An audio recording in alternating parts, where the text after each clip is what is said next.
Alright, so I had my little mini realization that you actually want the magnets to be pointed inwards while sort of presenting all this.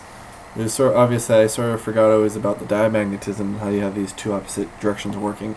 Anyways, the magnets would be radiating inwards, compressing the energy on the aluminum sphere, while the diamagnetism radiates the energy outwards. Now, the Merkaba. If the Merkaba is compressing the energy inwards, this needs to bring the energy outwards. So, this is actually my first go really thinking about this. The octahedron in the center, you'd set up with 6 spheres, and the spheres would be set the same way, so you have a triangular face going one direction and a triangular face going the next direction. So it's each triangular face, its 3 neighbors, would have opposing rotation in terms of how you set up the magnets. Well, the diamagnetism in the center would then radiate the opposite direction. So each point has a neighbor with 2 radiating vectors outwards and 2 radiating inwards, the ones that are opposing to each other. So inwards, outwards, and each one's like that then. And this nice little symmetry of the octahedron. And so then on this, you then would have the magnets radiating outwards, compressing each point on each sphere, and the diamagnetism pulling energy in. So each one would then pull energy into the 3 sides, into the vortex of the octahedron literally just pulls in 3 points and spins them. So you can sort of imagine like the magnetic lines getting pulled in, and everything is being compressed then on the inside. In terms of, well, actually no, think about this, Greg. Think about this.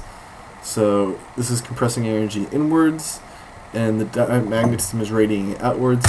So the magnets on this are radiating the energy outwards, and the ferromagnetism is radiating the energy outwards. The diamagnetism is pulling and concentrating the energy inwards.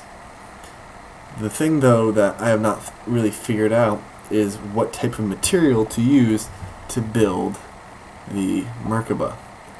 Now, each point, you have one material, which would be the 8 spheres on the outside, which has 3 vectors coming in, and technically there would be a 4th coming out through the top. So that would be like a diamond cubic crystal system.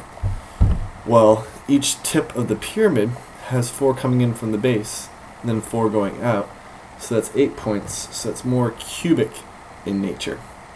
But it would be different because it's not a perfectly balanced cubic set in terms of how it's coming in.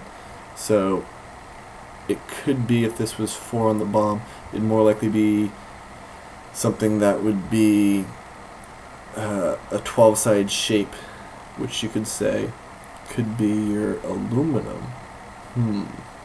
So maybe 6 steel on the or iron spheres on the inside, and 8 aluminum spheres on the outside. That would be my possible. Well, no. The inside, the octahedron would be made out of aluminum, and the outside would possibly be made out of something that's diamond cubic. These are diamond cubic. Silicon is diamond cubic. That's 14. Makes me think then 14 points. So maybe use silicon on the outside. I'm pretty sure silicon is considered not magnetic. So otherwise it's slightly paramagnetic or slightly diamagnetic. So I don't think anything is truly unmagnetic, but it is a semiconductor. So I'll have to look into that. Me brainstorming right here on the spot. So that was my original idea with the Merkaba. Then putting the 2 together, if one's a black hole and one's a white hole, how they would interact, I'm not sure. Maybe if you had 2 of these together and had them in a diamagnetic substance or able to levitate them, they could spin each other. That might be my guess. Maybe placing 3 Merkabas around 1 cube octahedron. I don't know. Things to experiment with. I really wish I had some money. Yeah. Could do some cool things. And that's my idea with the Merkaba. There you go. Woohoo!